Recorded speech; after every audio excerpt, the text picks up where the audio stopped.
I'm New York. Yeah, that New York. The one everybody calls the Big Apple. Cute nickname. Terrible nutrition plan. I am not an apple. I am a harbor with anxiety. My personality is simple. I see a shoreline. I turn it into a receipt. I see empty air. I stack rent in it. I see one street. And somehow make 12 million opinions walk through it. Before my skyline started flexing, this was Lenape land. Islands. Estuaries. Oyster beds. A harbor so useful, it practically waved at passing empires. Then the Dutch showed up. In 1624, they planted New Amsterdam, at the bottom of Manhattan, which is colony language for nice harbor. Let's put paperwork on it. By 1626, Peter Minuit's famous Manhattan deal entered the origin story. People love that tale because it sounds like a bargain basement myth. But the real point was simpler. Everyone wanted access to this water. Fur came in. Ships came in. Arguments came in. My first superpower was not glamour. It was being inconveniently useful. Then in 1664, the English took over and renamed me New York.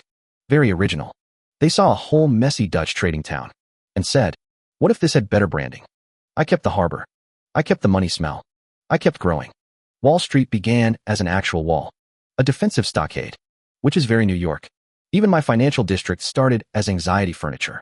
Later, in 1789, George Washington took the oath at Federal Hall. I was briefly the national capital.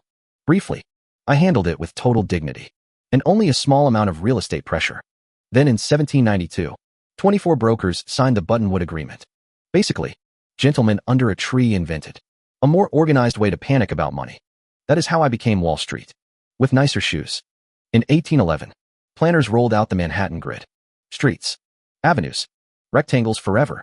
They looked at hills, farms, ponds, and human emotion, and said, great, now make it a spreadsheet. This is my love language. Order on paper. Chaos in person. Then came 1825. The Erie Canal opened. Suddenly the interior of America had a water route to my front desk. Grain, timber, people, goods, news, ambition with wet shoes. I was not just a port anymore. I was the mouth of the continent, chewing very fast. More people arrived. More languages. More religions. More recipes. More landlords. With tiny rooms and giant confidence. Tenements packed families into spaces that should have apologized out loud. My buildings got taller. My streets got louder. My sidewalks became a contact sport. I had one problem. Too many people needed air. So in 1858, the Greensward Plan won the design for Central Park. I installed a giant rectangle of breathing room and then immediately surrounded it with arguments. Very on brand. Then I started stitching myself together. In 1883, the Brooklyn Bridge opened. Manhattan and Brooklyn shook hands over the East River with cables, stone towers, and a heroic amount of engineering drama. In 1886, the Statue of Liberty arrived in the harbor. She stood there holding a torch while I whispered, welcome, please form a line. In 1892, Ellis Island opened. Millions came through. Hope came through. Fear came through. Trunks came through. Names got bent. Meals got invented. Neighborhoods got rebuilt from memory. And then in 1898, I became Greater New York. Manhattan, Brooklyn, Queens, the Bronx, Staten Island. 5 boroughs in one coat, which sounded majestic. It was also a municipal group project, with no mute button. By 1904, my first subway started running. Finally, a machine that matched my personality. Dark, fast, crowded, useful, and somehow still laid in your feelings. The subway let me stretch. People could live farther out, work farther in, and complain everywhere. Meanwhile, I kept growing upward. Skyscrapers became my posture. Bridges became my handshakes. Tunnels became my secret passages. I did not solve space. I bullied it vertically. The 1920s were loud. Jazz moved through Harlem. Lights hit Broadway. Money sprinted down Wall Street, like it had no adult supervision. Then came 1929. The stock market crashed. Suddenly the city that sold confidence had to check under the couch cushions. The Great Depression hurt. Jobs disappeared. Breadlines formed. The skyline kept standing, which was rude, but also a reminder. I survive by making motion, even when the motion is ugly. The 20th century kept remaking me. Black New Yorkers helped make Harlem a capital of culture.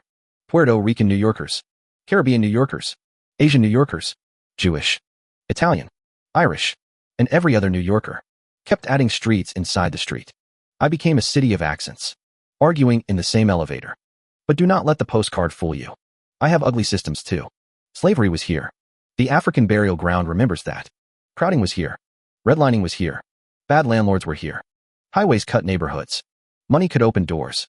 And also slam them very politely. I am very good at building entrances.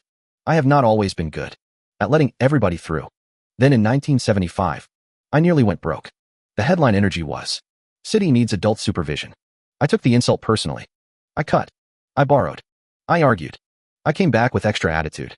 Then came 2001. September 11th. The World Trade Center was attacked. People were killed. Families were broken. The city was wounded. This is not a punchline.